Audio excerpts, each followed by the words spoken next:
बताती हूँ। तो आज हम 48 स्टार्ट करते हैं। योगस्थ कुरु कर्माणि संगम त्यक्त्वा धनंजय सिद्ध्या सिद्धो समो भूत्वा समत्वं योग उच्यते। नमो विष्णुपादाय कृष्णेष्ठाय भूतले श्रीमद्भक्तिवेदांत स्वामिनिति नामिने नमस्ते सरस्वती देव गौरवाणी प्रचारिणे निर्विशेष शून्यवादी पार्षद देशतारिणे जगत गुरु शिल प्रभुपाद की जय। Shri Prabhupada.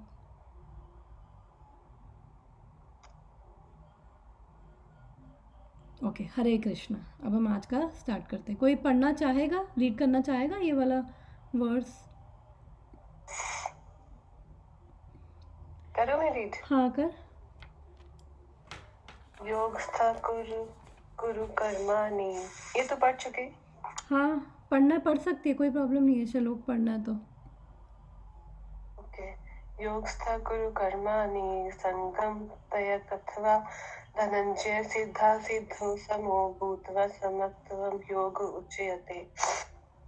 Translation: Perform your duty equipoised, O Arjuna, abandoning all attachment to success or failure. Such equanimity is called yoga.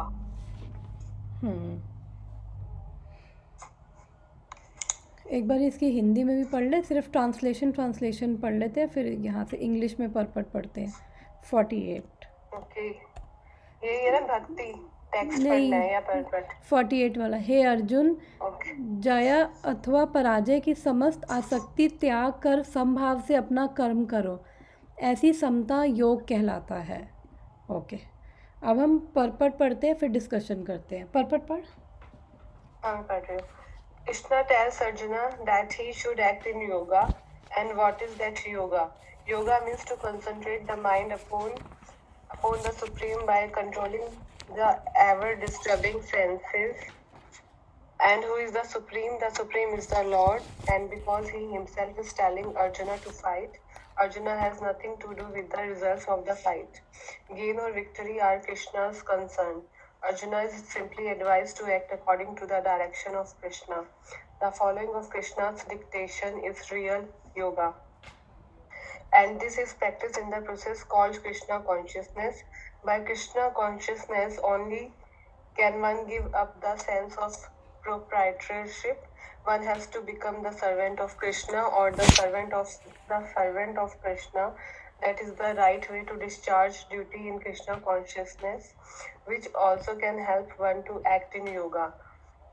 Arjuna is a Kshatriya and as such he is participating in the Varnashram Dharma institution. It is said in the Vishnu Purana that in the Varnashram Dharma the whole aim is to satisfy Vishnu.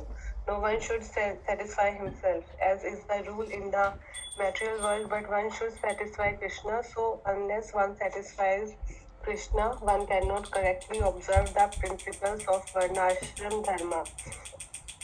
Indirectly, Arjuna was advised to act as Krishna told him. क्या समझ आया? कुछ points? भाई result मतलब जो महाभारत में अर्जुन ने किया वो कृष्ण की डायरेक्शन को लेके किया, ना कि उसके आउटकम को लेके किया। कि जो भी आउटकम आता है आने दो, लेकिन तुम्हें जो डायरेक्शन मिल रही है तुम उसके अकॉर्डिंग काम कर सको। ओके, और कोई बताना चाहेगा इसमें पढ़ के क्या समझ आया?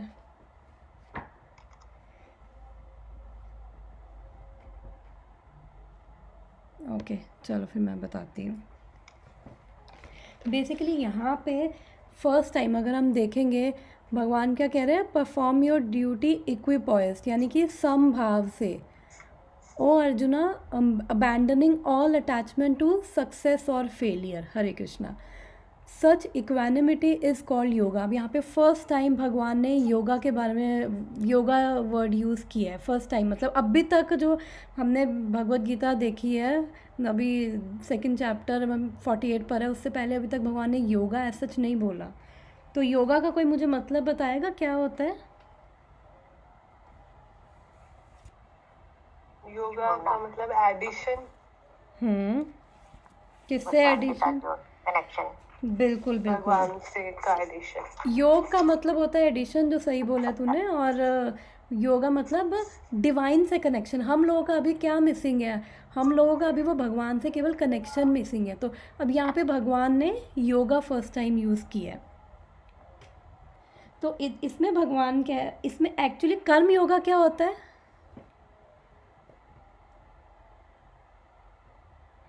अभी हम पीछे यही सब पढ़ रहे हैं, कर्म योगा, बुद्धि योगा। मतलब कर्म करते रहो अपने विदाउट एनी, मतलब रिजल्ट का, रिजल्ट के बारे में ना सोच के। मतलब यस, जब हम रिजल्ट से अनअटैच होके या डिटैच होके हम कोई भी कर्म करते हैं, उसे कहते हैं कर्म योगा। और जब वो डिटैचमेंट हम में कैसे आएगी? वो डिटैचमेंट हमें तभी आती है जब हमें पता है कि हम ये भगवान के लिए कर रहे हैं, अदरवाइज़ वो डिटैचमेंट नहीं आती है। और जब हम डिटैच होके करते हैं और भगवान को समर्पित करते हुए करते हैं, तो वो क्या बन जाता है? निष्काम बुद्धि योगा, जो हम अभी इस सेक्शन में 39 से लेकर 53 तक जो हम पढ़ रहे हैं, वो ये कह रहे हैं। तो अब यहाँ पे वो कृष्णा अर्जुन से क्या कह रहे हैं कि तुझे, जो अर्जुन कह रहा था कि मैं चला जाऊँगा, मैं जंगल में जाके रहूँगा, तो यहाँ पे कृष्णा उसको क्या कह रहे हैं कि तुझे अपने कर्मों को रिनाउंस नहीं करना, कि तुझे अपने कर्मों को त्याग नहीं करना है, तुझे केवल उसके फल को त्याग करना है। कि मतलब अभी वो अटैच हो के, वो उसको लग रहा था कि पता नहीं मेरे को पाप लगेगा, ये होगा वो होगा। तो कहीं से थोड़ी सी साउंड आ रही है, मैंने म्यूट कर दिया, ठीक है। तो वो ये कह रहा है कि भगवान कह रहे हैं कि तुझे अपने कर्मों को नहीं त्यागना है, हमें अपने कर्मों को करना नहीं छोड़ना है, केवल हमें जो भी रिज़ल्ट है हमें वो क्या कहते हैं, उससे अटैच नहीं होना है। और यही एक्चुअली, ये जो वर्स है ना 49 वाले, यही चैप्टर 3 से कनेक्टेड है। यहाँ से अर्जुन कंफ्यूज हो जाएगा, फिर चैप्टर 3 में जाके वो क्वेश्चन पूछेगा, फिर हम वो उसको देखेंगे। तो हम इसकी थोड़ी सी और डिटेल में जाते हैं। तो अब यहाँ पे हमने जैसे अभी पढ़ा है कि योगा का क्या मतलब है, कि कृष्णा से कनेक्ट होना, वो हमारा डिवाइन कनेक्शन जो है। और जो लोग सोचते हैं कि मतलब योगा मतलब एक्सरसाइजेस, तो वो सब एक्चुअली में एक पार्ट है। जो ये डिफरेंट टाइप्स के जो योगा है, अल्टीमेट पर्पस का क्या है योगा का? केवल हमारा भगवान से कनेक्शन। तो वो जो ये अष्टांग योगा करते हैं, यम, नियम, आसन, प्राणायाम, प्रत्याहार, जो भी वो सब 8 स्टेप्स करते हैं, उसमें से जो ये आसन होते हैं, जो एक्सरसाइजेज आज दुनिया योगा को एक्सरसाइजेज के नाम से जानती है, तो वो केवल एक पार्ट है। फिजिकल एक्सरसाइजेज केवल एक पार्ट है। अब यहाँ पे भगवान उसे क्यों बता रहे हैं कि इक्वानिमिटी, यानी कि समभाव से रहो।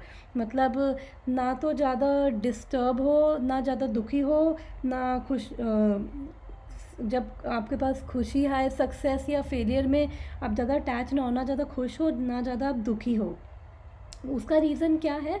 उसका रीज़न ये है कि जब अभी हम लास्ट वाले वर्स में भी हमने पढ़ा कि हमें कर्म करने का अधिकार है, कर्म के फल का अधिकार नहीं है। और हमने और हम अपने आप को कर्म करने का कारण ना माने।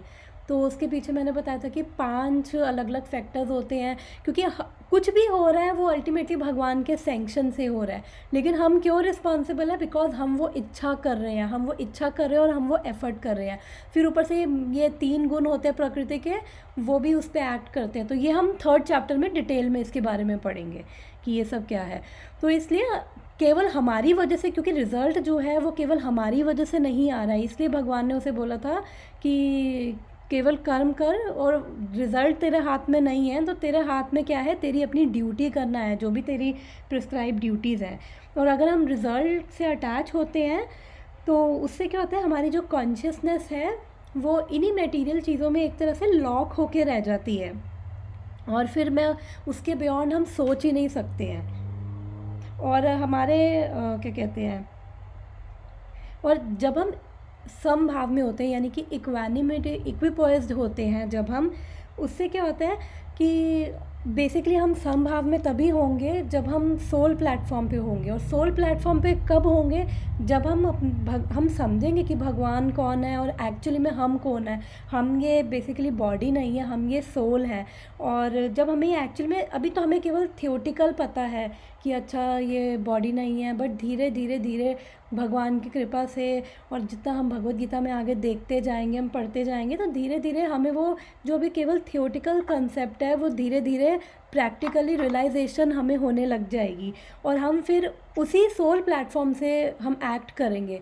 अदरवाइज़ पहले भी मैं बता चुकी हूँ, जब भी हम बॉडीली प्लेटफॉर्म पे होते हैं, हम सेल्फिशनेस से, ग्रीड से, हम अटैचमेंट से हम कोई भी कर्म करते हैं, हम दूसरों में दोष देखते हैं और फिर वही सब उसी साइकिल में हम घूमते रहते हैं। तो इससे जब हम सोल प्लेटफॉर्म पे आते हैं तो फिर हम देख पाते हैं कि मतलब एक्चुअली में हम क्या कहते हैं, भगवान के ही, क्योंकि हम तब भगवान से कनेक्शन फील कर पाते हैं, वो प्रेम फील कर पाते हैं, हम भगवान पे एक्चुअली में डिपेंडेंट हो पाते हैं। अभी क्या है कि हम लोग क्यों परेशान होते हैं, क्योंकि हमें लगता है कि हम लोग जो जो हम कर रहे हैं उसी वजह से सब कुछ हो रहा है, जो मैं कर रही हूँ उसी वजह से सब कुछ हो रहा है। अगर मेरे घर में मैं कमा रही हूँ तो ही सैलरी आ रही है, और अगर मैं ना कमाऊँ तो कुछ भी नहीं होगा। अगर अगर मेरे को कल को कुछ हो गया तो फिर मेरे ऊपर जो डिपेंडेंट है उनका क्या होगा, वो कैसे जिएंगे। और हम एक्चुअली में अपने आप को यही सोचते रहते हैं और डरते रहते हैं। तो जब हम ये चीज़ें सोचते रहते हैं तो हमारे अंदर क्या होता है, वो सारे डर पैदा होते रहते हैं, और हमारी कॉन्शियसनेस बस उसी में घूमती रहती है। हम एक धुएं में जाके बैठ जाते हैं और मुझसे बाहर नहीं आ पाते।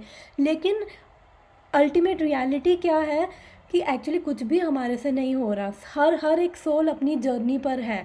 हम लोग, इवन जो हमारे परिवार वाले भी हैं, हम लोग केवल उनको उनकी उनकी भी इंडिविजुअल जर्नी है, हम लोग केवल उनको असिस्ट कर सकते हैं उनकी जर्नी में।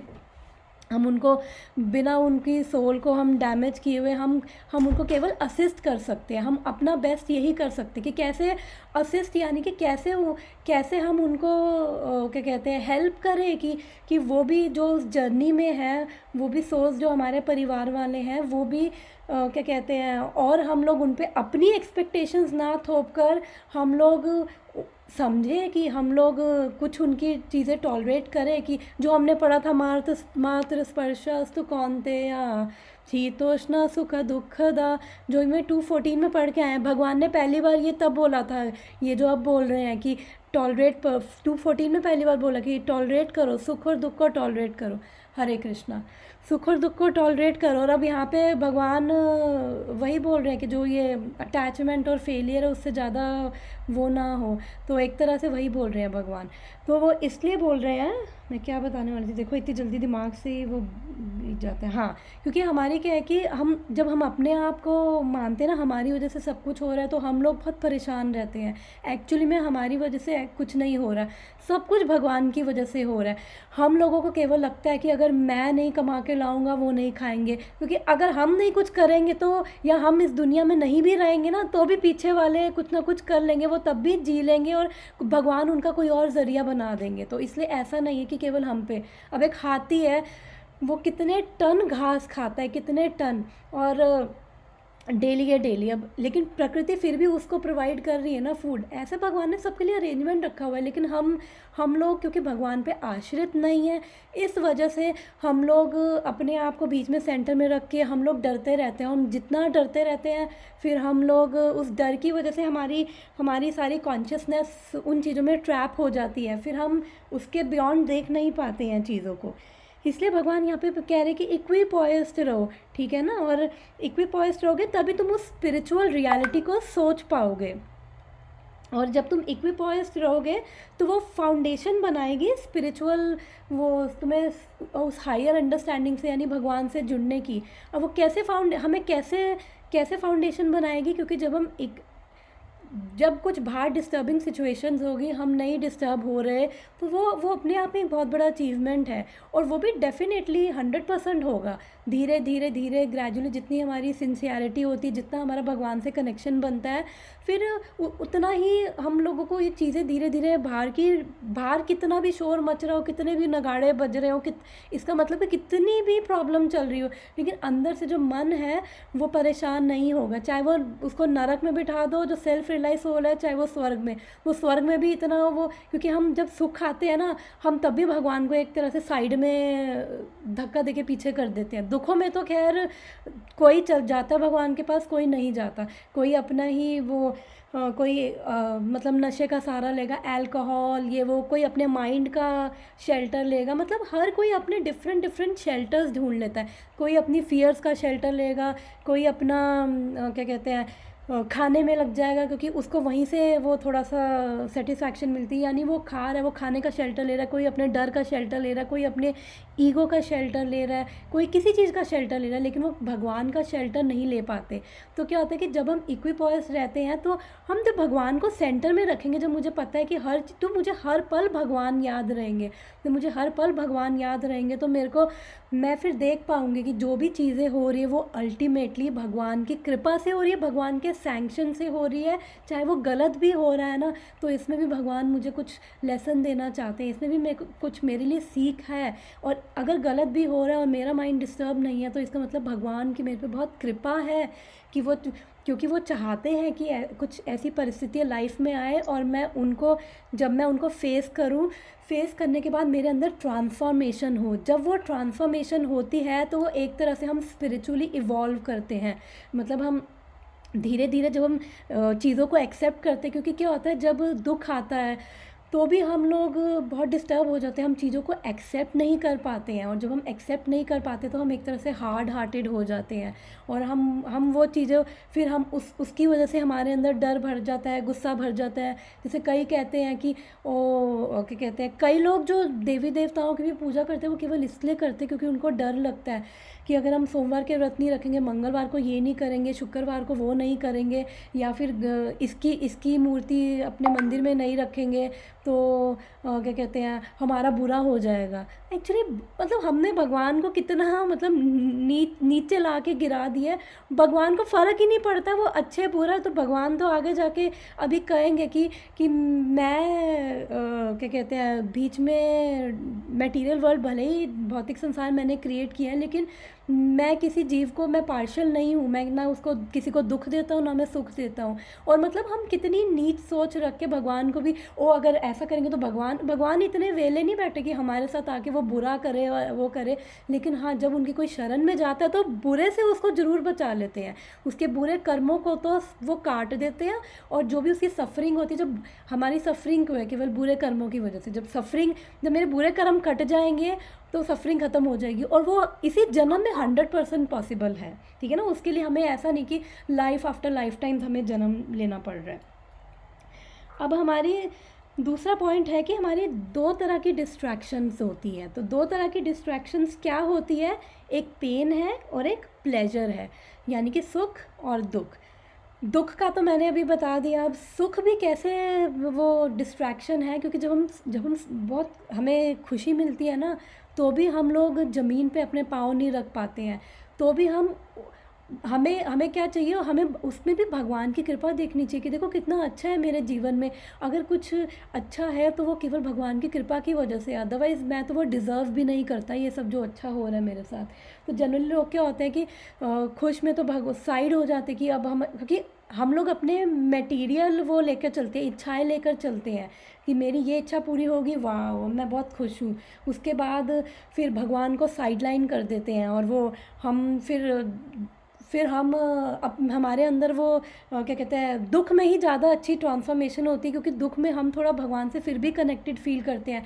जो दुख की परिस्थितियाँ आ रही है, एक तरह से हम लोगों के जीवन में हम लोगों को काफ़ी रियलाइजेशन दे के जा रही है, काफ़ी लर्निंग दे के जा रही है, और कहीं ना कहीं अगर हम भगवान से उसमें भी जुड़ रहे हैं तो वो भी एक तरह से फिर भगवान की कृपा ही है अगर दुख आ रहे हैं। कुंती महारानी ने ये बोला था कि जब कृष्ण जा रहे थे कि हे कृष्ण मतलब मेरे को दुख दो। कौन मतलब दुख मांगते हैं, और वो उन्होंने दुख इसलिए मांगे क्योंकि उन्होंने बोला कृष्ण जब दुख थे तो तब तुम हमारे साथ थे, अब सब कुछ, अब हमारे पास सुख है तो तुम जा रहे हो, तो ऐसे सुख नहीं चाहिए। तो इसलिए प्लेन और प्लेजर। दूसरा पॉइंट इसमें है, ये दोनों डिस्ट्रैक्शन है, इसलिए भी हमें इन दोनों में इतना इन्वॉल्व नहीं होना, इक्विपॉइज रहना, क्योंकि ये दोनों टेम्परेरी है। दूसरी चीज़ है ये दोनों टेम्परेरी है, और अगर हम क्या कहते हैं इसी में ही घुसे रहेंगे तो फिर हम इसके बियॉन्ड नहीं देख पाएंगे। जैसे अब एक क्या कहते हैं, हम इसका एग्जांपल, मटेरियल वर्ल्ड का एग्जांपल एक बिग बॉस के घर से ले लेते हैं कि अब बिग बॉस होता है तो बिग बॉस क्या करता है, उनको जो भी कंटेस्टेंट होते हैं उनको टास्क देता है और जो वेल परफॉर्म करता है एंड में वो जीत जाता है। तो ऐसे ही हमारे को ये सिचुएशंस लाइफ ही क्या है, हमारे टास्क हैं और हमें अपने अंदर से अपना बेस्ट परफॉर्म करना। और बेस्ट परफॉर्म हम कैसे करेंगे, भगवान छठे चैप्टर में कह रहे हैं कि मेरी माया दुरत्या है, दुरत्या कि बहुत ख़राब है, इससे कोई पार नहीं पा सकता है, लेकिन केवल जो मेरी शरण में आएगा, मेरे मेरे पास आएगा, वो इससे पार हो सकता है। तो भगवान वो भी इतने दयालु हैं, वो भगवान रास्ता भी बता रहे हैं। अदरवाइज़ हम फिर, क्योंकि हम कुछ अच्छा कर रहे हैं तो भी ऑलरेडी बता चुकी हूँ कि यहीं पे इसी ब्रह्मांड में जो ये 14 लोकों का ब्रह्मांड है, वो ऊपर के लोक या नीचे लोकों में हम घूमते रहेंगे इसी 14 लोकों में। और उसकी वजह से कर्म करते रहेंगे, क्या कहते हैं, जब नॉलेज में नहीं कर्म करेंगे, ज्ञान में नहीं कर्म करेंगे तो फिर उनके बंधनों में बनते जाएंगे।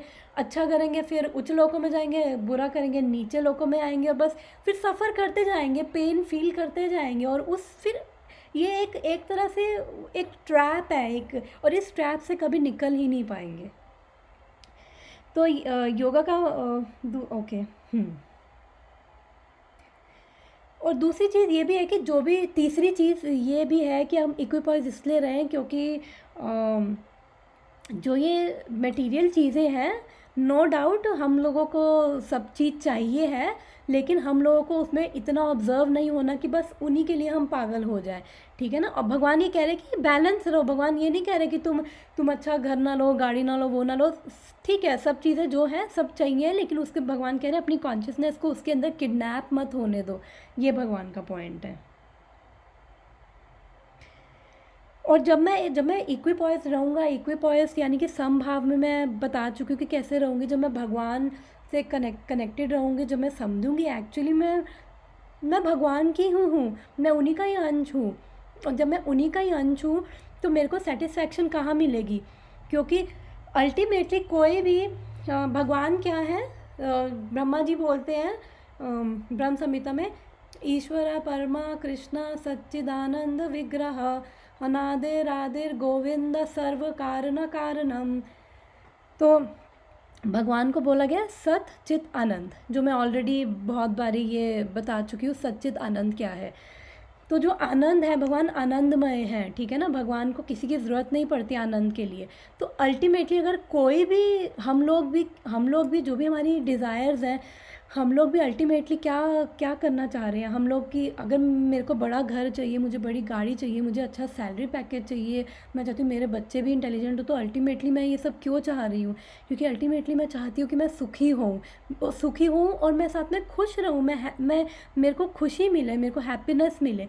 तो एक तरह से देखा जाए तो हम सब लोग केवल कृष्ण को ही ढूंढ रहे हैं इधर उधर, क्योंकि खुशी कहाँ पे है, खुशी तो क्योंकि वो आनंदमय है, वो आनंदमय है तो खुशी वहाँ पे है, लेकिन हमें अपनी जो हम ढूंढ रहे हैं हमें उसका नाम नहीं पता है। और हमारी फॉल्स ईगो का काम है, वो हमें जब तक हम क्या कहते हैं भगवान को सरेंडर नहीं करेंगे, जब तक हम वो अपनी फॉल्स ईगो में रहेंगे, उसका काम है बुद्धि को ये ना मानने देना कि हम एक्चुअली में कृष्ण को ढूंढ रहे हैं। और हर कोई एक्चुअली में कृष्ण को ही, अलग अलग तरीक़ों से वो कृष्ण को ही ढूंढ रहा है, चाहे इस संसार की भी चीज़ों को ढूंढ रहा है, क्योंकि भगवान जो अगर इंटेलिजेंस भी, जो कोई चाहता है मैं बहुत इंटेलिजेंट हो जाऊँ, तो भगवान क्या है, भगवान चित यानी कि नॉलेजेबल, ज्ञानी, उनको सब ज्ञान है, वो आगे पीछे इवन एक एक जीव का उनको ज्ञान है कि कौन क्या कर रहा है, कौन कितना पानी में है, कौन कितना पानी के ऊपर है, और वो सब पता है भगवान को।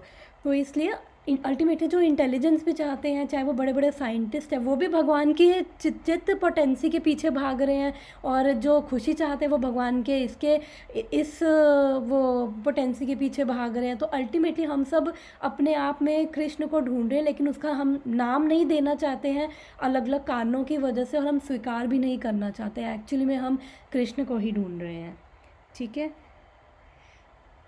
और हम जब इक्विपॉइस्ड रहेंगे तो हम फिर क्या कहते हैं, इधर उधर फिर डिस्ट्रैक्ट नहीं होंगे और डिस्टर्ब नहीं होंगे, ना हमें एक्सेसिव एजिटेशन होगी, और हम फोकस्ड रह पाएंगे, ठीक है ना। जो हमारी तब होगी वो हमने जो पढ़ा था व्यवसायी आत्मिका बुद्धि ही रेख के कुरु नंदना वाले श्लोक में पढ़ा था कि तभी हमारी सिंगल पॉइंटेड वो फोकस्ड बुद्धि रहेगी। और दूसरी चीज़ भगवान ने यहाँ पे बोला है कि इक्विपॉयस बोला है, और ओके ठीक है, उसकी ज़रूरत नहीं है यहाँ पे। तो अगर किसी को कोई क्वेश्चन नहीं है तो हम नेक्स्ट में चलते हैं। ओके, आई होप कोई क्वेश्चन नहीं है। हरे कृष्णा। क्योंकि क्या क्या है कि जनरली ये जो लाइफ है ना, वो कहते हैं कि लाइफ प्रिपरेशन है, लाइफ प्रिपरेशन है, और एग्ज़ाम सॉरी डेथ क्या है, हमारा एग्ज़ाम है। क्योंकि अगर हम अभी भगवान एक्चुअली में क्या कह रहे हैं, अब डायरेक्टली भगवान डायरेक्टली नहीं कह रहे कि बुद्धि की मेरी शरण लो, पर यहाँ पे योगा बोल दिया। योगा का क्या मतलब है, यानी मेरे से कनेक्शन बनाओ। अब यहाँ पे आपने योगा के थ्रू भगवान ने ये बोल दिया मेरे से कनेक्शन बनाओ। अब क्या है कि जो मैं ये बता रही थी कि लाइफ जो है वो पूरी लाइफ हमारी प्रिपरेशन है, और डेथ क्या है, हमारा एग्ज़ाम है। क्योंकि अगर हम जब छोटी छोटी चीज़ों में भगवान को नहीं सेंटर में रख के नहीं याद कर पाएंगे, तो हम फिर एंड टाइम में तो बिल्कुल भी नहीं याद कर पाएंगे। और जब हम छोटी छोटी चीज़ों में, इवन मैं अपने ऑफिस का काम कर रही हूँ, मैं घर में खाना बना रही हूँ, मैं घर में झाड़ू मार रही हूँ, या मैं अपने बच्चों के साथ बैठी हूँ, अगर मैं छोटी छोटी चीज़ों में हर चीज़ में भगवान को देखकर, हर चीज़ में भगवान को थैंक यू कर पा रही हूँ, ग्रैटिट्यूड फील कर पा रही हूँ भगवान के लिए, तो ही मैं उससे, इसका मतलब तो ही मैं वो कनेक्शन देख पा रही हूँ, भगवान से कनेक्शन फील कर पा रही हूँ, तभी तो मैं कर पा रही हूँ हर सिचुएशन में उसको मैं थैंक यू कर पा रही हूँ। अदरवाइज़ दुख में तो भगवान को गालियाँ देने लग जाते हैं, कोसने लग जाते हैं, या फिर डरने लग जाते हैं। डरते भी क्यों हैं? डरते भी हम इसलिए हैं क्योंकि हमारी जो लाइफ की सिचुएशंस ऐसी होती हैं और हम उनसे डरे होते हैं, और फिर हम वो डर भी भगवान पे थोप देते हैं। ओह अच्छा, अगर हमने ये इतने सोमवार ना रखे तो हमारे साथ बुरा हो जाएगा, अगर हमने इतने शनि ये ना किया हमारे साथ बुरा हो जाएगा। भगवान इतने वेले नहीं बैठे कि वो आके बस ये देख रहे इसने इतने सोमवार इतने शनिवार नहीं किया तो बस मैं इसके साथ बुरा करूँ। वो अपना मस्ती मार रहे हैं, वो अपने गोलोक धाम में, उनको परवाह भी नहीं है। उनको परवाह तब होती है जब कोई सोल मतलब यहाँ से निकलने के लिए अटेम्प्ट करती है। ये इतनी वो दुरत्या है उनकी, जो मटेरियल वर्ल्ड है, जब कोई अटेम्प्ट करता है फिर वो देखते हैं अरे इसकी सिंसियर डिज़ायर है, फिर वो पूरा अरेंजमेंट बनाते हैं कि इसको अब इसको निकालो, फिर वो गुरु को भेजेंगे, भक्त को भेजेंगे, फिर वो किसी ना किसी रूप में वो उसकी मदद करते रहेंगे भगवान। और हम अपनी लाइफ में एक्चुअली में देख सकते हैं। नेक्स्ट में आते हैं। दूरेन हावरम कर्मा बुद्धि योगा धनंजया, बुद्धि योगा धनंजया, बुद्धाव शरणम अन्विच्छ कृपणा फल हेतवा। हरे कृष्णा। और हम अपने आप को मतलब बहुत फॉर्चुनेट मान सकते हैं कि एटलीस्ट हम ये भगवान के बारे में सुनने के लिए हम क्या कहते हैं, हमारे अंदर इच्छा है। क्योंकि कहते हैं कि जो पिछले जन्मों में ये सारे योग, तपस्या, अष्टांग योग, ध्यान योग, सब तरह के जो ऑस्टेरिटीज़ और सब तपस्या जिन लोगों ने कर रखी होती है ना, केवल वही कृष्ण तक पहुंच पाते हैं, और हर कोई कृष्ण तक नहीं पहुंच पाता है। और इवन क्या कहते हैं, जो लोग देवी देवताओं को भी भज रहे हैं, वो भगवान कह रहे हैं अगर उनसे भी जो इच्छाएं, वो जो लोग उनके थ्रू भी इच्छाएं पूरी कर पा रहे हैं, तो वो भगवान कह रहे हैं वो भी केवल मेरी वजह से, मैं सैंक्शन कर रहा हूँ तो इच्छा पूरी कर रहे हैं। पर भगवान कहते हैं चलो एटलीस्ट इस लेवल पर तो वो भी पहुँचे कि एटलीस्ट देवी देवताओं के पास तो जा रहे हैं ना कम से कम, फिर धीरे धीरे मेरे तक पहुँचेंगे। क्योंकि अभी उनके ना इतने पुण्य कर्म, ना इतनी सुकृतियाँ हैं कि डायरेक्ट वो कृष्ण तक पहुँच पाए, डायरेक्ट कृष्ण को वो समझ पाए। ठीक है ना। तो हमें भगवान का बहुत धन्यवाद देना चाहिए कि मतलब भगवान की कृपा से हम जो भगवान ने बोला है एटलीस्ट हम वो भगवत गीता पढ़ पा रहे हैं। और चाहे मैं पहले भी बोल चुकी हूँ और अब भी बोलती हूँ कि चाहे ये समझ आए ना आए, इसको सुनना ही, ये भगवत गीता के श्लोक सुनना, ये जो पर्पट हैं, ये जो प्रभुपाद ने पर्पट लिखे हैं, उन सबको सुनने में ही हमारे बुरे कर्म कट रहे हैं। तो ये सोच के भी हम सुन सकते हैं। इवन हमें ये मोटिव नहीं रखना चाहिए कि ओ मैं भगवत गीता इसलिए पढ़ूँगी मेरे बुरे कर्म कट रहे हैं, बट स्टिल ये फैक्ट है कि जो भी अगर हम 1 घंटा दे रहे हैं तो ये भी भक्ति है, ये भी हमारी भक्ति में काउंट होगा, ये भी कीर्तन में काउंट होगा। भगवान के बारे में बोलना, भगवान के बारे में सुनना, ये कीर्तन में काउंट होता है और ये भी भक्ति का पार्ट है। जो हमें प्रभुपाद ने 16 माला करने को दिए कि 16 माला नहीं तो चलो जितनी भी हम माला कर रहे हैं, वैसे मिनिमम स्टैंडर्ड है मिनिमम 16 माला करनी, तो वो भी भक्ति है ये भी भक्ति है। तो हम ये ना सोचें कि अरे मतलब सुबह उठ के हमें वो करना पड़ रहा है, तो इसलिए भगवान हमारा ये एफर्ट भी देख रहे हैं। हरे कृष्णा। अब हम ठीक है, पढ़ेगी या नेहा, या कोई और भी पढ़ना चाहे तो पढ़ सकते हैं, हम इसको फिर डिस्कस करते हैं।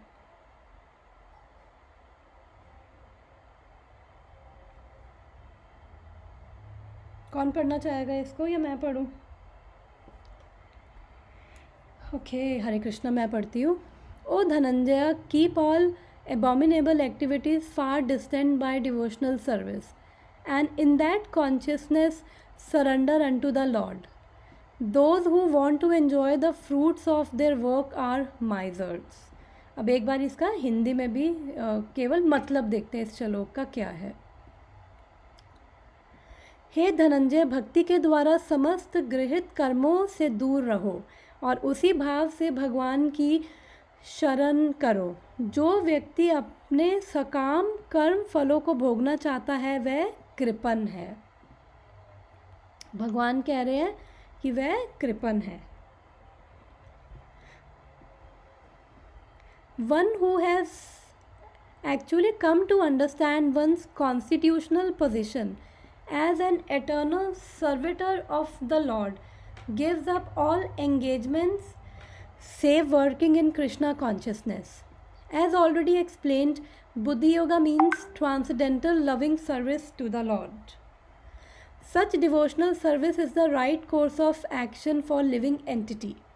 Only misers desire to enjoy the fruit of their own work just to be further entangled in material bondage. Except for work in Krishna consciousness, all activities are abominable because they continually bind the worker to the cycle of birth and death.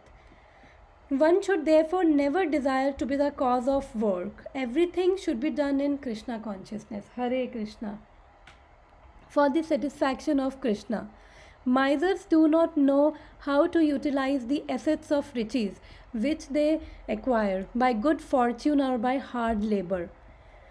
One should spend all energies working in Krishna consciousness, and that will make one's life successful. Like misers, unfortunate persons do not employ their human energy in the service of Lord. तो यहाँ पे भगवान ने क्या बोला है, मनुष्य अपनी सारी शक्ति कृष्ण भावनामृत में अर्जित करने में लगानी चाहिए, इससे उसका जीवन सफल हो सकेगा। कृपणों की भांति भागे व्यक्ति अपनी मानवीय शक्ति को भगवान की सेवा में नहीं लगाते।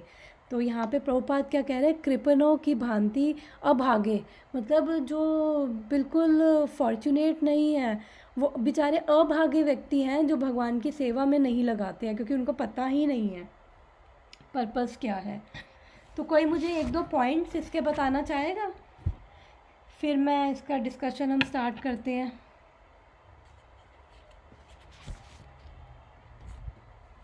और मैं 1 सेकेंड में लास्ट जो भी हमने श्लोक पढ़ा है उसके मेन पॉइंट्स मैं परपट के बता देती हूँ, उसके एक तरह से समराइज़ करके, कि we have to give up sense of proprietorship, यानी कि मेरी वजह से काम हो रहा है, मेरी वजह से कोई कर्म हो रहा है, वो सेंस ऑफ मैं करता हूँ वो हमें नहीं करनी है। और गेन और लॉस हमें मतलब अच्छा बुरा जो भी है हमें बस अपना कर्म करके भगवान को समर्पित करते हुए उन पे छोड़ना है। तीसरा है कि हमें क्या करना है, हमें भगवान के सर्वेंट की तरह क्योंकि हम भगवान के सर्वेंट हैं, हमें भगवान के सर्वेंट बनने की कोशिश करना है। अब हम वापस इस पे आते हैं। अगर कोई बताना चाहेगा कि क्या समझ आया है इस वाले से।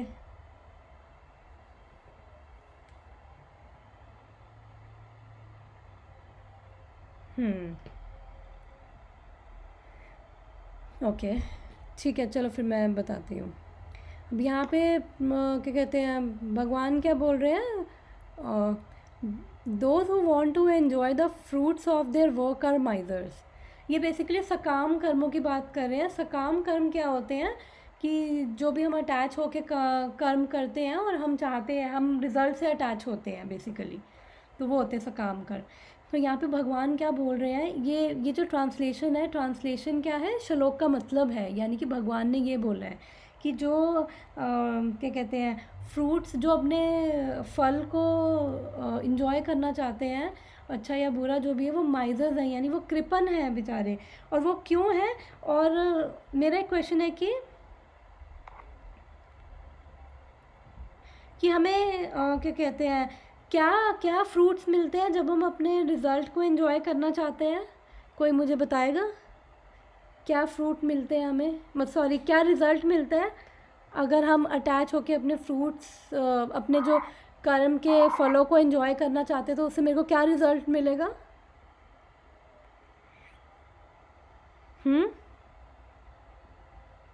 कोई बताएगा कि मेरे को क्या उससे वो मिलेगा, क्या रिज़ल्ट होगा अगर मैं जो भी मेरे कर्म के मैं फल है, मैं उससे अटैच होके उसको एंजॉय करना चाहती हूँ? ओके, सब शांत है।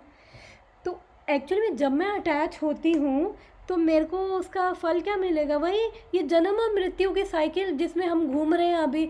जो मैंने बताया, ये ब्रह्मांड है, उसमें 14 लोक है, और जो हमारा ये अर्थ है जिसको हम भूलोक बोलते हैं, जो मैंने वो पूरा स्पिरिचुअल वर्ल्ड का दिखाया था, भूलोक है, भूलोक ही अर्थ है। अर्थ में केवल हम कर्म करते हैं, और ऊपर उच्च के लोकों में तो, और नीच के लोकों में केवल वो फल भोगने जाते हैं। अगर अच्छा किया है तो कुछ टाइम स्वर्ग या उससे ऊपर के लोकों में जाएंगे, बुरा किया है तो फिर वो नीचे के लोकों में या उससे भी नीचे नरकों में जाके वो भोग के अपना वापस आ जाएंगे। ज़रूरी नहीं मनुष्य योनि में आए, ह्यूमन बॉडी मिले, कुछ कोई भी बॉडी मिल सकती है डिपेंडिंग ऑन कर्म और वो। तो जब हम इंजॉय करना चाहते हैं, जब हम अटैच होते हैं, तो हमें क्या है, बर्थ और इस डेथ की साइकिल में फंसते हैं, जिसमें हम अभी फंसे हुए हैं एक्चुअली में। तो अब यहाँ पे भगवान क्या कर रहे हैं, वो क्रिटिसाइज कर रहे हैं कि ये सकाम कर्म, ये जो सकाम कर्म मत करो, अटैच होके मत करो, और वो बुद्धि योगा को ग्लोरीफाई कर रहे हैं कि बुद्धि योगा में रह के काम करो। बुद्धि योगा हम कैसे करेंगे? जब हम भगवान की डिवोशनल सर्विस करते हैं, जब हम भगवान की सेवा करते हैं। कैसे सेवा करते हैं?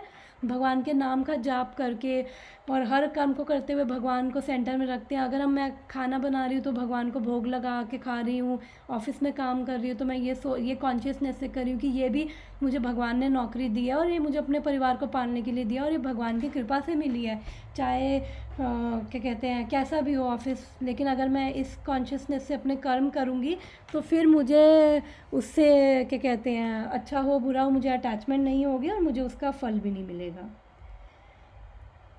और क्या बोल रहे हैं कि जो हम लोगों को एक्चुअली में यहाँ से निकलने का सोचना चाहिए। हम लोगों को यहाँ पे रह कर हम लोग इतना परेशान होते हैं, हम एंटेंगल हो जाते हैं। मैंने बताया कि ये ट्रैप है, हम लोग इसमें फंसे हुए हैं, और इसके अंदर हम जंजीरों में फंसे हैं। जंजीरें क्या है? हमारी डिज़ायर्स है, हमारी इच्छाएं हैं, और वो हम इच्छाओं की जंजीरों में फंसे हुए हैं, और हम उसमें बिल्कुल ट्रैप है कि हम हिल भी नहीं पाते।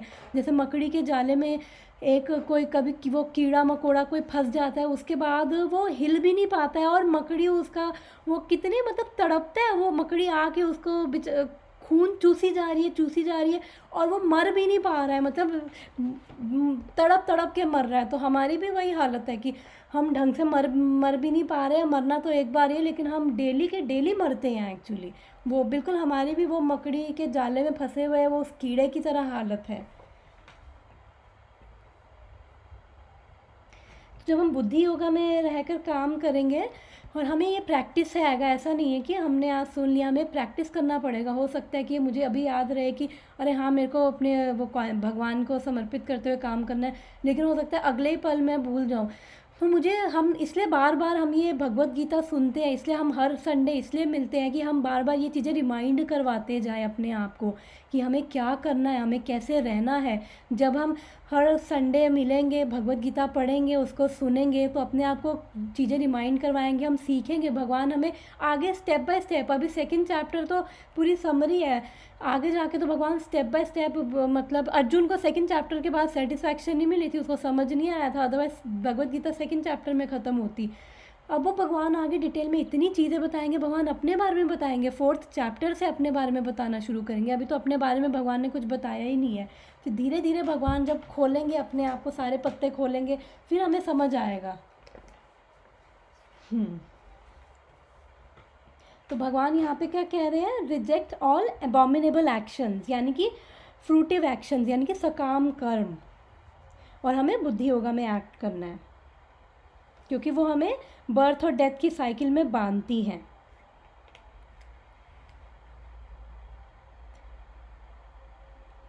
तो यहाँ पे क्या कहते हैं, डेफिनेशन क्या दी है कृपन की प्रभुपाद ने, कि they do not know how to engage their assets and assets acquired by good fortune. मतलब कि जो भी उनके पास आज इस लाइफ में कुछ भी अगर अच्छा है, तो उनके गुड फॉर्च्यून की वजह से कुछ भी अच्छा है, तो उनको नहीं पता कि वो कैसे अपने जो भी उनके एसेट्स है कैसे वो मतलब हर चीज़ को भगवान की सेवा में लगाएं, और कैसे उसको अच्छे से उन अपने उन एसेट्स को कैसे तन मन धन से, कहते हैं ना, कैसे वो हम भगवान की सेवा में लगे या कैसे भगवान से कनेक्ट हों।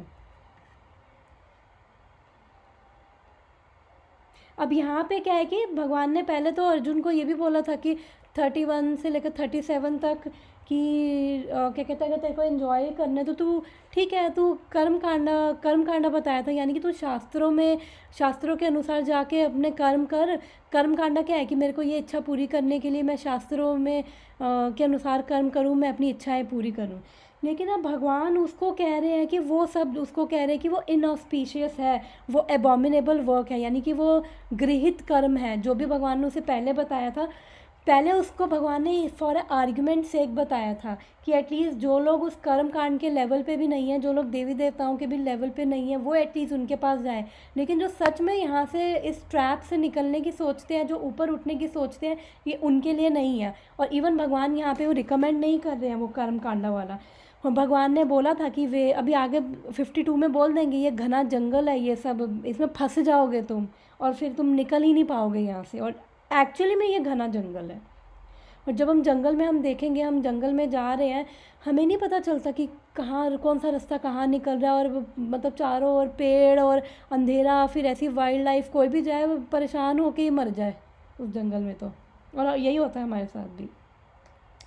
और प्रभुपाद यहाँ पे क्या बताते हैं कि जो रिजल्ट से अटैच होके काम करते हैं वो शॉर्ट साइटेड होते हैं, यानी कि वो नैरो माइंडेड होते हैं। और क्योंकि उनकी कंसेप्शंस बड़ी लिमिटेड होती हैं, और वो बड़ा नहीं सोच सकते, वो उस भगवान के बारे में बिल्कुल सोच ही नहीं सकते हैं। वो केवल अपनी इच्छाओं में इतने एब्जॉर्ब होते हैं, और ऐसे लोग फिर भगवान के बारे में सोच ही नहीं सकते, भगवान तक पहुंच ही नहीं सकते। तो इसलिए यहाँ पे क्या कह रहे हैं कि इंटेलिजेंस से यहाँ पे क्या कह रहे हैं, O Dhananjay, keep all the abominable activities far distance by devotional service. कि अपनी इंटेलिजेंस से हम बुद्धि से इंटेलिजेंस से हम अपने आप को डिवोशनल सर्विस में लगाएं, और फिर उससे हम क्या कहते हैं, सारे इन एबॉमिनेबल वर्क है वो दूर करें।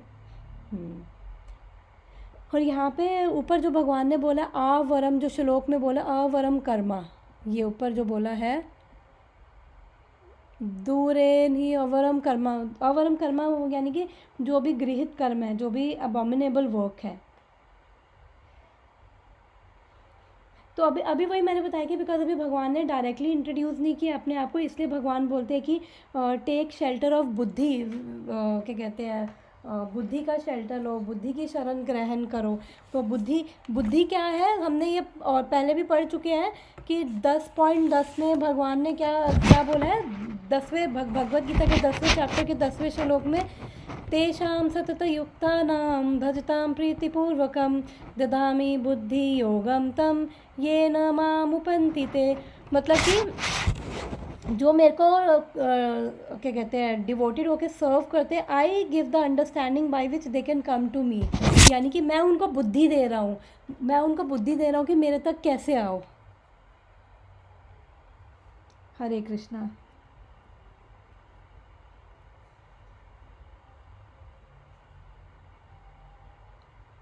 तो इसलिए अब यहाँ पे भगवान क्या कह रहे हैं कि जो भी मैंने पहले वो कर्म कांडा वाला बोला था, वो सारे अवरम कर्म है, यानी वो सारे घृणित कर्म हैं, वो सारे भगवान रिकमेंड नहीं कर रहे हैं।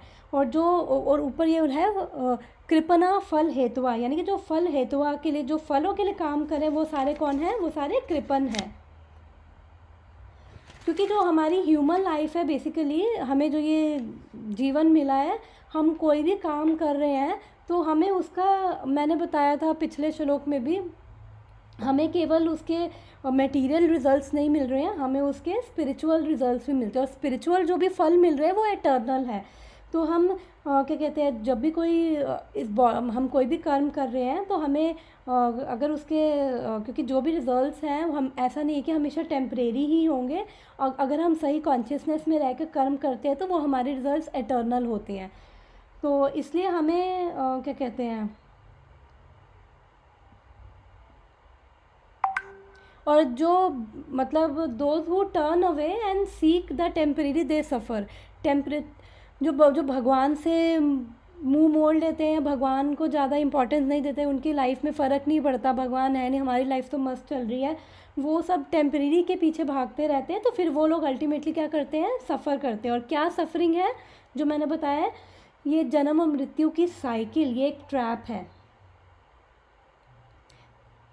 तो मेरे को हम लोगों को क्या करना चाहिए, हमें एक्चुअली में इससे बाहर निकलने का सोचना चाहिए।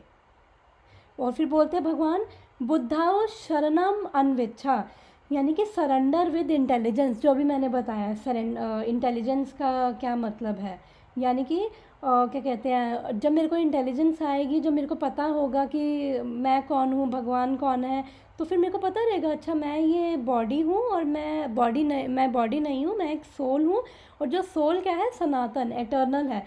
तो फिर उसको कहाँ से सेटिस्फैक्शन मिलेगी आत्मा को, हमारी जो उसको मिलेगी जब हम कुछ परमानेंट सीख करेंगे, जब हम किसी परमानेंट के पीछे भागेंगे। जब हम टेम्परेरी, जैसे मान लो कि जो जैसे मेरे को अभी भूख लग रही है और मेरे को कोई आके कहे, ये देखो कितना लग्जूरियस होटल बुक किया है, ये देखो कितना मस्त वो है, क्या कहते हैं, गद्दा है, आराम से इस पर सो जाओ। मैं कहूँ अरे नहीं, मेरे को भूख लग रही है, मेरी प्रॉब्लम सोना नहीं है गद्दे पे, मेरे को भूख लग रही है। तो वो कहेंगे अरे अच्छा ठीक है, ये देखो कितनी सॉफ्ट तुम्हारे लिए चप्पल भी ला के रख दी, वो देखो कितना वो क्या कहते हैं, मॉडर्न कैबिनेट लगे हुए हैं। वो मेरे कंफर्ट बढ़ाई जा रहे हैं, पर मेरे असली प्रॉब्लम के बारे में नहीं सोच रहे हैं। मतलब हम भी यही करते हैं, हम लोग अपने केवल कंफर्ट्स बनाने में लगे रहते हैं अपनी लाइफ में, लेकिन अपनी रियल प्रॉब्लम के बारे में नहीं सोचते हैं। तो यहाँ पे वो क्या कह रहे हैं कि go for something that is eternal, ठीक है ना, बिकॉज जो भी ये मटेरियल चीज़ें हैं वो केवल टेम्परेरी है, कुछ टाइम के बाद हो सकता है, अभी मेरे को एक आईफोन 12 चाहिए हो, लेकिन उस मेरे को मिल जाएगा, मेरे को खुशी मिलेगी, लेकिन वो हो सकता है 1 महीने बाद वो मेरी खुशी, वो वैसे मेरे को फर्स्ट टाइम उस आईफोन के मिलने पर मिली, वो 1 महीने बाद नहीं मिलेगी, वो फेड हो जाएगी। जैसे मेरे को गुलाब जामुन बहुत पसंद है, मैंने एक खाया, वाह, मेरे अंदर से आत्मा खुश हो जाती है। दूसरा खाया, मुझे मज़ा आता है। तीसरा खाया, मुझे अच्छा लग रहा है अभी भी। मैंने चौथा खाया, ठीक लग रहा है। फिर मैंने 5वां खाया, तो मेरे को लग रहा है अरे बस, अब मैं और ये गुलाब जामुन नहीं खा सकती। इसलिए जो भी हमारी ये, और अगर मैंने छठा खा लिया तो मैं फिर मेरा पेट दर्द होगा और मैं परेशान हो जाऊंगी। और अगर मैं कोई मेरे को कहे अब तेरे को 7वां खाना पड़ेगा, तो मैं कहूँगी मैं गुलाब जामुन जीवन में नहीं खाऊंगी। मतलब जो अभी मुझे खुशी दे रही है चीज़, वो या तो फेड हो जाएगी उसके बाद में खुशी, या फिर वो मुझे आगे चल के वो खुशी देना बंद कर देगी। इसलिए ज़रूरी नहीं है कि जो हमें लग रहा है कि हमें इससे खुशी मिलेगी और वो चीज़ हमें आगे भी खुशी देती रहे, लेकिन जब हम किसी परमानेंट चीज़ के पीछे भागते हैं तो हमें अपने आप ऑटोमेटिकली ये मटेरियल चीज़ों में हमारी वो क्या कहते हैं, डिज़ायर्स हमारी सेटिस्फाई हो जाती है। बिकॉज हम लोग क्या है कि हम लोग, बॉडी तो टेम्परेरी है लेकिन जो हमारी सोल है वो एटर्नल है। तो अगर वो एटर्नल के पीछे जाएगी तो उसको सेटिस्फैक्शन वहीं पे मिलेगी, अपने कंफर्ट, मटेरियल कंफर्ट और शो ऑफ करने से नहीं मिलेगी। हमें लगता है कि हम शो ऑफ कर रहे हैं तो दुनिया हमारे पास आ रही है, ऐसा नहीं है। दुनिया अगर हमें पूछ रही है वो भी भगवान की कृपा है, उसी वजह से पूछ रही है, और कोई हमारा पैसा और वो सब देख के नहीं पूछ रही है। बस भगवान की कृपा है, इसलिए लोग अब आज हमें पूछ रहे हैं। और लोग पूछेगा भगवान की कृपा होगी तो वो चाहेगा, तो चाहे कोई भी हमें ना पूछे, लेकिन जब ज़रूरत पड़ेगी तो वो किसी ना रास्ता बना के किसी ना किसी को हमारे काम करने भी भेज देगा। तो इसलिए हमें घबराने की ज़रूरत नहीं, हमें दुनिया का इतनी परवाह करने की ज़रूरत नहीं है। जैसे लोग कहते हैं ना कि ओ थिंक बिग, ड्रीम बिग, तो अल्टीमेटली ये है कि अल्टीमेटली एक रैट रेस ही तो है, हम सब लोग एक रैट रेस में भाग रहे हैं। तो जब ये रैट रेस में भाग रहे हैं तो हम लोग सोचते हैं बिगर पैकेज, बिगर हाउस, बिगर कार, ये वो सब, इसकी कोई लिमिट ही नहीं है। जो 50,000 कमा रहा होगा वो भी कहेगा कि अरे 50,000 बहुत कम है, जो 1 लाख कमा रहा होगा वो भी कहेगा 1 लाख कम है, जो 10 लाख भी महीने का कमा रहा होगा ना वो भी कहेगा अरे नहीं यार, क्योंकि उसके उसके उस हिसाब से खर्चे हैं, उसको 10 लाख भी कम लगेंगे। फिर वो देखेगा, देखा वो 15 कमा रहे हैं ना महीने का, वो खुश है। फिर 15 वाला देखेगा ये 1 करोड़ का इसका पैकेज है, वो खुश है। तो ऐसे खुशी कहीं भी नहीं है एक्चुअली में, हमारी इच्छाओं का कोई अंत ही नहीं है। तो अल्टीमेटली हम रहेंगे तो वो रैट ही, चाहे हम कितना भी थिंक बिग कर लें या फिर dream big, think big, rat race में चूहे की दौड़ में जो हम लगे हुए हैं, चूहे बिल्ली की दौड़ में हम रहेंगे तो चूहे ही। तो अगर हम उतने इंटेलिजेंट हो कि हम इस रैट रेस से एस्केप करने की सोचें, अरे बस यार परेशान हो गए इस रैट रेस से, परेशान नहीं है। जब तक हम परेशान नहीं होंगे, फिर हमें, जब तक हम ऐसे ही भागते रहेंगे, हमें पता ही नहीं है कि एक्चुअली में हम इतने अल्टीमेटली दुखी हो जाएंगे, फिर हमें लगेगा अरे यार अब नहीं भागना। तो इसलिए बेटर है कि seek for something that is permanent. और परमानेंट क्या है? भगवान, और कुछ नहीं है यहाँ पे परमानेंट। और जब हम रिज़ल्ट के पीछे भागते हैं तो हम कृपण है, भगवान कह रहे हैं वो कृपण है, क्योंकि मटेरियल रिजल्ट्स अभी हमने देखा है, मटेरियल रिजल्ट्स हमें कभी सेटिस्फाई नहीं करते हैं। जो मैंने फ़ोन का और वो गुलाब जामुन का एग्जांपल दिया है, वही सेम चीज़ हमें बाद में दुख भी देने लग जाएगी, और वही सेम चीज़ क्या कहते हैं, हमें परेशान करने लग जाएगी, हमें अच्छी लगनी बंद हो जाएगी।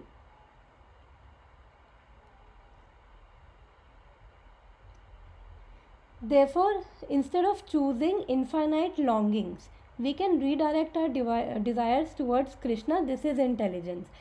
यानी कि हम वही इनफाइनाइट लॉन्गिंग्स, यानी कि इसके पीछे भागना, उसके पीछे भागना, इसके पीछे भागना, तो अगर हम केवल कृष्ण के ही पीछे भागे ना तो वो हमारी अल्टीमेटली, क्योंकि श्रीमद् भागवतम में एक श्लोक आता है कि अगर हम रूट में ही, पेड़ की रूट में पानी डाल दें तो हमें अलग अलग पत्तों को पानी डालने की ज़रूरत नहीं है। अगर हम कृष्ण को ही खाली, कृष्ण के पीछे दौड़े, कृष्ण को सेटिस्फाई करें, सारे देवी देवता, सारे इवन सारे देवी देवता, हमारे सारे परिवार वाले, वो सब भी खुश हो जाएंगे। मतलब अल्टीमेटली उन लोगों को भी हमारे, क्योंकि हम लोग तब शांत हो जाएंगे, हम लोग पीसफुल हो जाएंगे। जब हम पीसफुल हो जाएंगे तो हमें आसपास वाले भी, हम लोग वो वाइब्रेशंस, नेगेटिविटी दूसरों को भेजेंगे ही नहीं। अभी क्या है कि इवन दो हम लोग अंदर से डिस्टर्ब हैं, इवन दो हम लोग किसी को कुछ ना भी बोले ना, लेकिन हम लोग वो अपनी वाइब्रेशंस, अपनी नेगेटिविटी उनको भेज देते हैं, चाहे हम किसी को सोच भी रहे हों।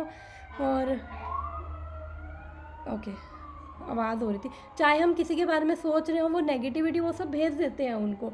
तो वो कहीं ना कहीं वो एक मतलब बॉन्ड, एक नेगेटिव बॉन्ड हम उनसे वैसे भी बना लेते हैं। तो अगर हम खुद शांत रहेंगे, पीसफुल रहेंगे, तो क्या कहते हैं, अगर हम जड़ में पानी डालेंगे, यानी हम कृष्ण की सेटिस्फैक्शन के लिए काम करेंगे, और हमें केवल एक के पीछे ही भागना है। अगर हमें एक के पीछे भागेंगे तो हमें इतने सारे एक एक पत्ते में पानी डालने की ज़रूरत नहीं। देवी देवता तो अपने आप ही खुश हो जाएंगे, बिकॉज देवी देवता भी क्या है, वो भी क्या कहते हैं, जो कृष्ण ने अलग अलग उनको डिपार्टमेंट्स दे रखे हैं, वो उनको लेकर वो कृष्ण की ही सेवा कर रहे हैं। और कृष्ण के सर्वेंट बनने का मतलब ये नहीं है, सर्वेंट जैसे हम लोग इस मटेरियल वर्ल्ड में देखते हो, नौकर, अरे ये तो नौकर है, नौकर मतलब उसकी तो कोई औकात ही नहीं है। हम अभी भी सर्वेंट हैं, हम अभी माया के सर्वेंट हैं। बिकॉज सर्वेंट यानी कि हम सर्व कर रहे हैं, हम सेवा कर रहे हैं। जो सेवा करता है वो सर्वेंट होता है। तो भगवान, जब हम भगवान के सेवक बनते हैं तो हमें अंदर अंदर पीसफुलनेस, अंदर अंदर हैप्पीनेस, अंदर अंदर शांति मिलने लग जाती है। और भगवान के सर्वेंट, यानी कि अब कोई करोड़पति है, और करोड़पति का कोई ड्राइवर भी होगा ना, कोई सेलिब्रिटी का ड्राइवर भी होता है ना, वो भी कहता है अरे मैं तो उसका ड्राइवर हूँ, वो भी बहुत खुश होता है।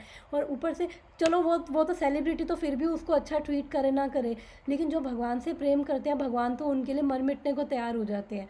कृष्ण अपनी भक्ति आसानी से इसलिए भी लोगों को नहीं देते हैं क्योंकि जनरली क्या है कि भगवान अगर किसी को अपनी भक्ति दे, भगवान अगर किसी को प्रेम करने लग जाते हैं ना, तो वो अगर भगवान को बेच भी खाए ना तो भी भगवान, वो क्या कहते हैं, बिकने को भी उसके लिए तैयार हो जाते हैं। और उनको पता है कि हमारे जैसे मूर्ख लोग हैं तो भगवान को तो बेच ही देंगे। तो इसलिए भगवान भी हमें ईजिली भक्ति नहीं देते, वो पहले हमें प्योरीफाई करना चाहते कि प्योरीफाई हो। क्योंकि कहते हैं ना कि एक रिस्पॉन्सिबिलिटी भी तब आती है जब आपका कैरेक्टर ठीक हो।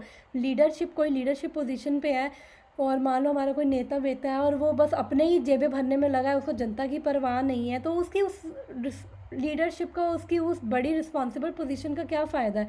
ताकि हम मिसयूज़ ना करें भगवान का, क्योंकि भगवान ने तो अर्जुन का सारथी भी बने थे। और इवन हम चैतन्य चरितमृत में देखते हैं कि एक कोलावेचर श्रीधर भगवान का भक्त था, बहुत गरीब था, बहुत गरीब। और वो चैतन्य महाप्रभु स्वयं कृष्ण है जो वो उनका भक्त था। और भगवान वो क्या कहते हैं केले के पत्ते हैं, उसके पत्तल जो उसकी प्लेट्स वगैरह बना के बेचता था, और भगवान उससे इतना प्रेम करते थे। और भगवान उस डेली, क्योंकि भगवान उसे इतना प्रेम करते थे तो भगवान उस बहाने ढूंढते थे मैं कैसे जाऊं उसके उसके पास डेली। तो भगवान उसके पास जाके बोलते थे, उससे उससे जाके बात करने की कोशिश करते थे, पर वो कहता था जाओ यहाँ से, मुझे मेरी ये दुकानदारी करने दो। फिर भगवान उसे डेली लड़ने लग जाते थे, अरे तू तो बड़ा लुटेरा है, तू तो ये करता है, तू तो वो करता है। तो फिर वो भगवान को कहता था अच्छा तो तुम मेरे यहाँ पे ये पत्ते लेने क्यों आए हो, जाओ यहाँ से किसी और दुकान से लो। तो फिर भी भगवान उसको घंटों, मतलब भगवान को उसके साथ बात करने में इतना मज़ा आता था कि भगवान उसको, उसमें भी भगवान एक रस लेते थे, अरे वाह ये मेरा भक्त है। और भगवान उसके पास बार बार जाते थे और डेली के डेली उससे और लड़ने ही चले जाते थे कि अब ये पता है कि ये अगर मैं इसे नॉर्मल बात करूँगा तो ये कहकर जाओ यहाँ से, जब मैं लड़ूंगा तो कम से कम मेरे से बात तो करता है ये। और फिर उसके बाद जब जब उसको पता चला कि अरे भगवान ने कहा कि मेरे को बहुत दुख होता है तुम्हें, तुम्हारे ऐसी सिचुएशन देख के, मांग लो तुम से सब कुछ ले लो, पूरा ये मतलब पूरा ये सब कुछ लो, ले लो, कितने तुम्हें चाहिए वो ले लो। तो उसने कहा तुम मतलब कैसी बातें करते हो भगवान, मतलब हद होगी, मेरे को ये सब चीज़ें चाहिए होती तो मैं मेरे को ये सब चीज़ें नहीं चाहिए। क्योंकि जब वो भक्त होते हैं ना, फिर उनको भगवान मिल रहे हैं तो फिर उनको ये सब चीज़ों की ज़रूरत भी नहीं पड़ती, क्योंकि भगवान फिर उनका खुद ध्यान रखते हैं। इसलिए हमें हमें अपनी भगवान से डरने की ज़रूरत नहीं, केवल प्रेम करना है। हमारी चिंता परेशानी है भगवान अपने ऊपर ले लेंगे। भगवान अपने ऊपर, जब हम भगवान के पास जाएंगे तो फिर सारे डर सारे परेशानी जो है भगवान, फिर वो हमें अपना समझ के भगवान हमारे अपने आप काम ठीक करेंगे। ठीक है ना, इसलिए हमें किसी प्रकार का कोई डर और भय करने की ज़रूरत नहीं, केवल भगवान से हमें प्रेम करना है। भगवत गीता में हम धीरे धीरे जितनी आगे पढ़ेंगे हम देखेंगे कि कितना, मतलब भगवान को जब हम जानेंगे तो देखेंगे वो कितने दयालु हैं। वो चाहते हैं कि हम उनके पास वापस आए, क्योंकि हम लोग एक टाइम पे उनके धाम में थे। और जो स्पिरिचुअल वर्ल्ड है वो बहुत बड़ा है, जो हमारा मटेरियल वर्ल्ड है जिसमें हम अभी रह रहे हैं वो केवल 1/3 है। मतलब अभी इतने सारे ब्रह्मांड हैं और स्पिरिचुअल वर्ल्ड ही इतना बड़ा है। और वो तो मतलब सॉरी मटेरियल वर्ल्ड ही हमें इतना बड़ा लगता है, तो ऐसे में कितने ब्रह्मांड और स्पिरिचुअल वर्ल्ड तो उससे भी कितना 3 गुना बड़ा है। तो इसलिए हमें भगवान चाहते हैं कि हम लोग जो उनसे मतलब विद्रोह करके यहाँ पे आए हुए हैं, भौतिक संसार में आके हम लोग यहाँ पे परेशान हो रहे हैं। तो जैसे एक बाप होता है, उसका करोड़पति है, उसका बेटा उससे रूठ के चला जाए तो बाप उसको डायरेक्ट मनाने भी जाएगा, बेटा नहीं मानता तो बाप थोड़े अपने खास खास लोगों को भेजता है कि अरे जाओ उसे समझाओ, वो उसकी सही जगह नहीं, क्यों रोड पे चल रहा है। फिर वहाँ पे रोड पे कंकड़ पत्थर आ रहे हैं, टूटे हुए कांच आ रहे हैं, उसको लग रहे हैं, वो रो रहा है, वो परेशान हो रहा है, उसको दर्द हो रहा है, क्यों क्यों परेशान हो रहा है, वो तो करोड़पति का बेटा, उसे समझाओ। तो ऐसे ही भगवान अपने भक्तों को, भगवान के खास कौन है, उनके भक्त, तो वो अपने भक्तों को भेजते हैं कि जाओ इनको इनको समझाओ और इसको वापस लेकर आओ। तो भगवान बहुत दयालु है, हमें केवल उनको इतना बोलना है कि भगवान हम तुम्हारे हैं, बस इतना बोलना है। और हर कर्म को हमें ये, चाहे हम अभी हमारे को आदत नहीं पड़ी है कि कैसे समर्पित करें, बट हम हर कर्म से पहले, ऑफिस का भी मैं काम, ऑफिस का लैपटॉप चालू किया, भगवान ये कर्म तुझे समर्पित, इतना लाइन हम अपने लिख के रख सकते हैं, ये तुझे समर्पित, बस ये बोल दें। फिर धीरे धीरे हमें वो प्रैक्टिस में आ जाएगा और धीरे धीरे फिर हमारी कॉन्शियसनेस में वो अंदर घुस जाएगा। फिर हम भगवान को अपने अंदर, वो हर कर्म में भगवान को फील कर पाएंगे और अल्टीमेटली फिर एंड टाइम पे भगवान को याद कर पाएंगे। अगर मान लो किसी कारणवश भगवान याद ना भी आए, कि बॉडी की हालत ख़राब होगी, कुछ भी ख़राब हो गया और वेंटिलेटर पे भी पहुंच गए, तो भगवान कहते हैं तो भी मैं अपने भक्त को मैं खुद उसको याद करवाता हूँ। तो भगवान इतने दयालु है कि मान लो कि किसी ने पूरी जन्म भी भक्ति करी है, एंड टाइम में नहीं भी याद कर पाया, तो भगवान उसे गारंटी दे रहे हैं कोई चिंता नहीं है, मैं उसे, जो नहीं मेरा भक्त है, मेरे को नहीं याद कर पा रहा, तो मैं उसे आके याद करवा दूंगा। तो इसलिए हमें केवल भगवान पे छोड़नी है सारी चीज़ें, अपने आप में लेकर डर के हमें वो एक कुएं में नहीं बैठ जाना, हाय मैं नहीं करूँगा तो क्या होगा, आगे क्या होगा, पीछे क्या होगा। वो भगवान अपना ईमानदारी से 100% ईमानदारी से कर्म करते हुए भगवान को सौंपना है। भगवान तेरे लिए कर रहा हूँ मैं, वो कॉन्शियसनेस से करना है। तो उसके बाद भगवान देखेंगे, अच्छा है तो भगवान की कृपा, बुरा है तो भी भगवान की कृपा है। मे भी भगवान इसमें भी हमें कुछ सिखा रहे हैं, हमें भी इसमें भी प्योरीफिकेशन कर रहे हैं। तो हरे कृष्णा। शिला प्रभुपाद की जय, शिला गुरुदेव की जय, हरे कृष्णा महामंत्र की जय। Hare Krishna Hare Hare Krishna, Krishna thank you. Krishna Krishna Hare Hare, Hare Ram Ram Ram Hare Hare. Thank you everyone, thank you for joining. और किसी का कोई क्वेश्चन है तो ठीक है, अदरवाइज हम फिर नेक्स्ट टाइम मिलते हैं। यार रिकॉर्डिंग शेयर कर देना। हाँ, रिकॉर्डिंग तो कर दूंगी। ठीक है ठीक है।